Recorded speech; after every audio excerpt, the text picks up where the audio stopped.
Is there anything more manly in life than fixing your toilet? Think about it. You get to wear old clothes. It's cheaper than calling a plumber. And it provides a great sense of accomplishment. Plus, there's something about using a pipe wrench that makes you feel like a man.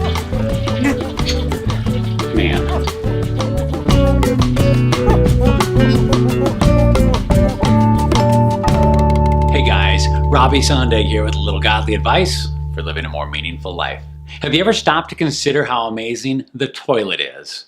While wealthier people began using indoor toilets in the 1800s, indoor plumbing didn't reach rural America until around the 1930s, which really wasn't that long ago when you stop and think about it. Prior to that, they used to use outhouses and chamber pots. Can you imagine that?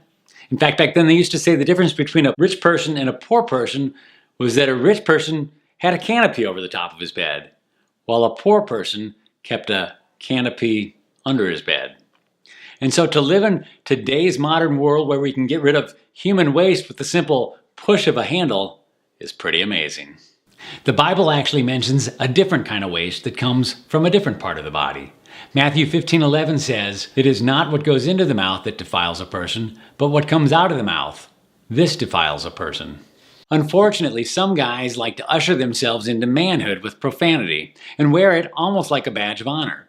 Some occupations, like truck drivers and factory workers and sailors, have reputations where profanity is commonplace. And yet there are other instances where swearing seems almost unimaginable. Thank you for calling Eddie Berlow's. How the can I help you today? Hi, is Pastor Mike there? I'm sorry, Pastor Mike's not available right now. He's in the bathroom taking his So what's the story? Is cussing appropriate or not? I mean, after all, it is just words, isn't it?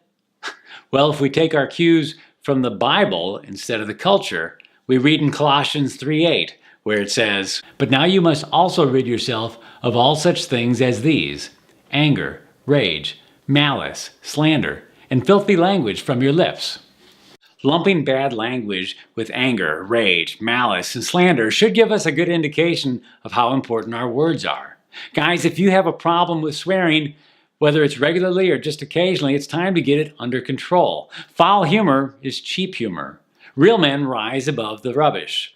It's time to step up and take the classy route. You'll find that he who can't control his tongue often can't control his life. So yes, there is something more manly in life than fixing your toilet. It's guarding your words so that filthy language doesn't flow from your lips. In other words, don't be a potty mouth.